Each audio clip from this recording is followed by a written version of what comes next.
Hayeng se Diwali numit ko Diwali numit ki ngasai gi haidi puja tawbodu da khoina haidi check su manifest tawbo yai ko haidi check ta amount kumba kai gumba iraga kai gi no hama tamna thashi gumba da ne check se mon ha base ko ado chahi ama gi target tawraga sem se ko khoina sem matamda ngasi sem basina haidi mathangi Diwali phawda aina tan ba ngam ga da amount ha rasina ai gi salary bo ha rase natraga ai gi business tawwe ha rase business tawboda ngasai gi tan ba aina ai gi keno ma haidi capacity ma de leina mi gi haidi mi kharana manga tan gani mi kharan tara tan gani mi kharan kun tan gani ko adumai tawraga hai tar ko adumbagi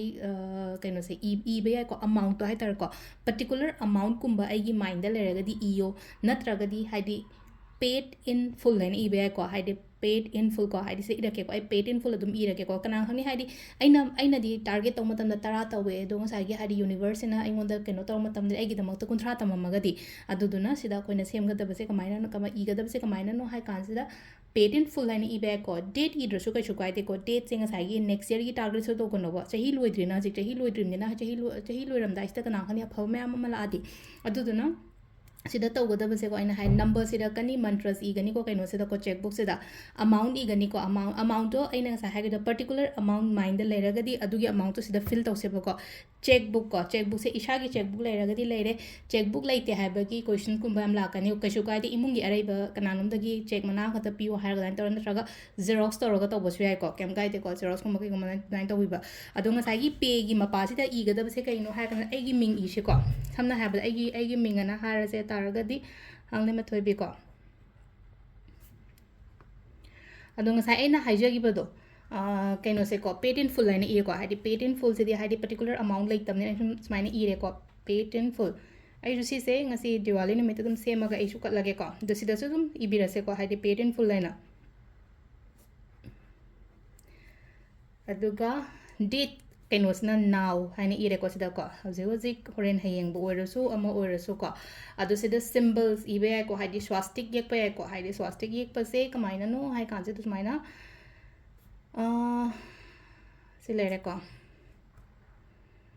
ka swastik yek pi be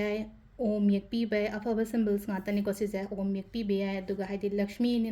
gi oibani na haidi ima haina mamang da tappaga ko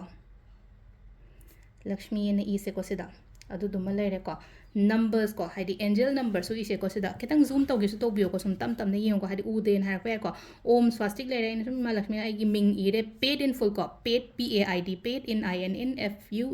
ko full so na chama na na ise na now ni ko ire se date se ko numbers da la se bi angel number se kai no i gadab se ko 5207418808 ko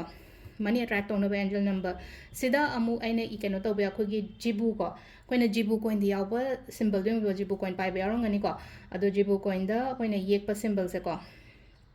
jibu gi money attract on ba symbol se ko sumaina ye ko fehu symbol yek pe ko koina aina nungti gi runes ki reading taw matam da fehu symbol f sida sumaina chumna chingda ba phaina sumaina chingkhat ki ko fehu symbol i be ko aduga ngasai signature sina kanana tawrakadabano hai matam sida signature no pasina law of abundance haina ibio basida ko law of abundance haina irani na ko aduga samna kanda so unlimited hai tara ko unlimited abundance haidi what kano akoigi what na lakna what ta padana bagi namakta ko unlimited abundance haina ibe ko meda star gumba kai gumba dum hapasu ya ko ado mayam keno to roga de si icham cham na sumaina sembiro ko duga sigi check si so koina hayeng lakshmi puja to gumma tamda hai tar ko do phajana katpiro ko ngasi to bo ngai na ngasi dum katpiro hayeng to bo ngai na check si su phajana keno to roga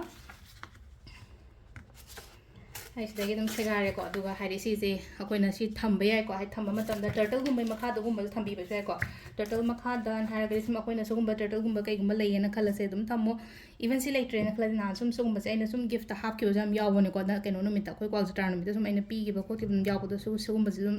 keno to bi ba ko smaina dum thamba sai ko turtle thamba yai wish turtle makha da thamba yai so gumba turtle makha da thamba yai si sima su ko mind set tawro haidi mathang chahi phawi manungda ac gi amount se keno tawdaba yade ko haina full belief ama thajaba bangal loina na tawbiyo ko ado stalere check manifestation so hayeng sung so shoidana tawbiro ko ma'am thank you